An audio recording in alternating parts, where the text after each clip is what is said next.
Agora é hora de entrevista, uma entrevista interessante, assunto importante. O mercado imobiliário de São Paulo passa por um momento de mudança, juros elevados, para quem quer comprar um imóvel e alta também no valor dos aluguéis de alguns tipos de imóvel. Isso vale aqui para São Paulo. Então, para entender todo esse cenário, fazer algumas orientações importantes também para o consumidor, para você aqui no 100.1, a gente conversa agora com o José Augusto Viana Neto, que é presidente do CRESC-SP, o Conselho Regional de Corretores de Imóveis do Estado de São Paulo. José, seja bem-vindo aqui à TMC, bom dia.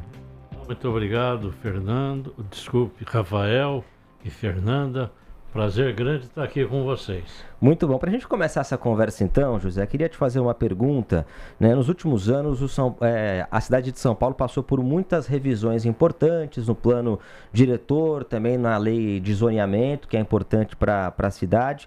Queria saber a avaliação que vocês têm a respeito desse assunto, dessas mudanças. Quem está aí trafegando pela cidade no 100.1 consegue observar, por exemplo, muitas construções novas, prédios novos também em várias regiões de São Paulo. Qual que é a avaliação dessas mudanças que vocês fazem? Para o mercado imobiliário, as alterações que têm acontecido aí nos últimos 15 anos aproximadamente têm sido muito positivas para o mercado, evidentemente. Não vamos entrar aí no debate se a concentração de pessoas ou o desenvolvimento mais para as periferias, o que seria mais interessante. Mas para o mercado imobiliário, São Paulo está vivendo um período muito bom, principalmente nos últimos 2 anos. Temos tido aí um movimento, tudo que se faz vende com uma velocidade fora do comum. E a gente viu aqui também que nesse começo de ano, aluguéis podem estar mais salgados, juros também mais salgados e até pode impossibilitar a pessoa de conseguir o seu primeiro imóvel, A que se deve essa mudança? Bem, nós temos algumas coisas aí, alguns aspectos muito interessantes. A questão do emprego. O emprego, a cada dia que passa, vai aumentando o número de pessoas empregadas com carteira assinada.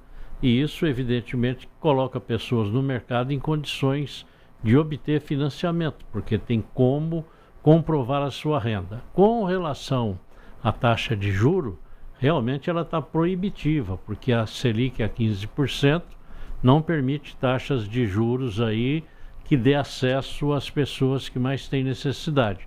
Então, evidentemente que nessa expectativa de queda da Selic agora no início de 2026, o mercado vê isso com muito otimismo, porque 1 ponto percentual que cair na taxa de juro consegue-se a inclusão de um número muito grande de pessoas. Aí, evidente, o aquecimento do mercado. Interessante isso. E o que eu observo, especialmente nas regiões oeste, centro da capital paulista também, são chamados estúdios, imóveis pequenos muitas vezes, mas que as pessoas começam a morar e também muita gente alugando ali ou fazendo Airbnb também para depois alugar, E aí tem um debate longo sobre isso, tem gente que é a favor, avalia como positivo esses novos modelos, mas também tem gente que analisa que isso faz com que o imóvel tenha uma elevação no preço, especialmente do aluguel, Qual que é o panorama exatamente da cidade a respeito desse ponto? Olha, nas principais capitais do mundo, o Airbnb está sendo proibido, porque realmente ele está trazendo uma pressão muito forte no valor dos aluguéis. E aí as pessoas locais ficam sem imóveis para alugar. E o setor produtivo não tem capacidade de produção para produzir na medida da necessidade. E, por outro lado, nós não temos no Brasil investidores para imóveis para locação residencial.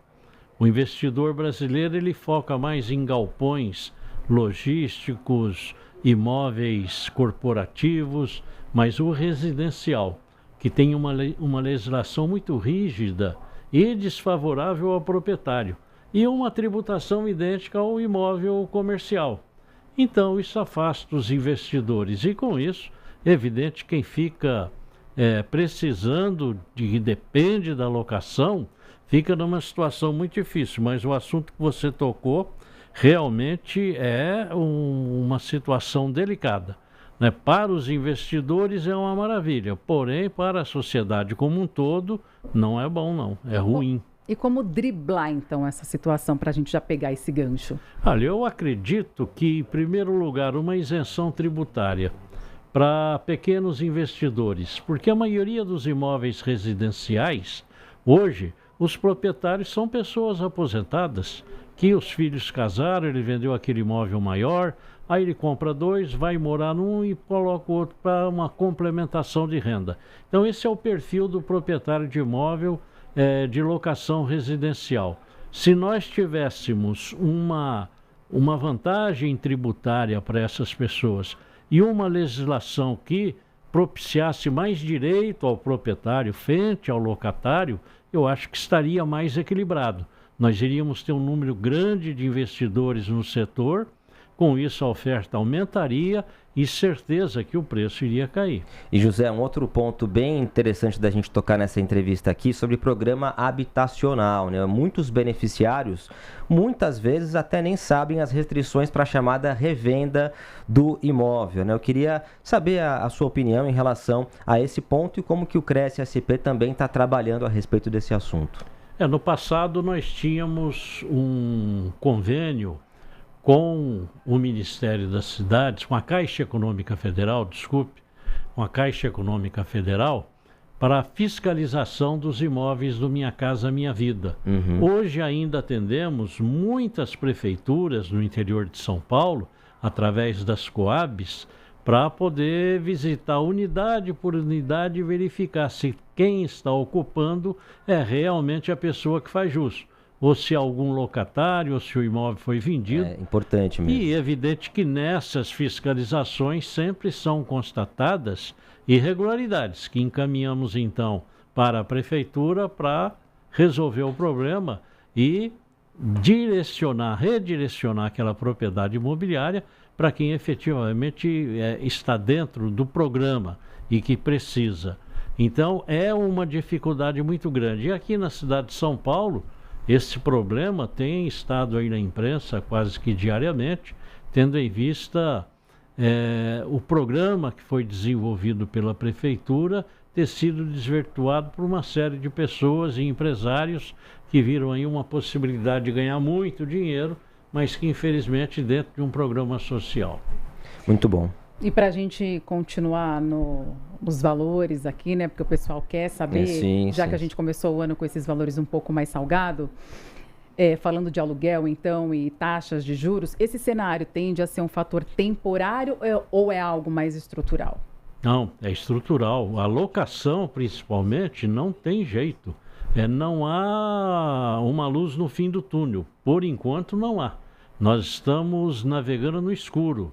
Quem depende de pagar aluguel vai continuar passando por dificuldades, porque não tem nada que possa dizer que em futuro próximo nós vamos ter o problema amenizado.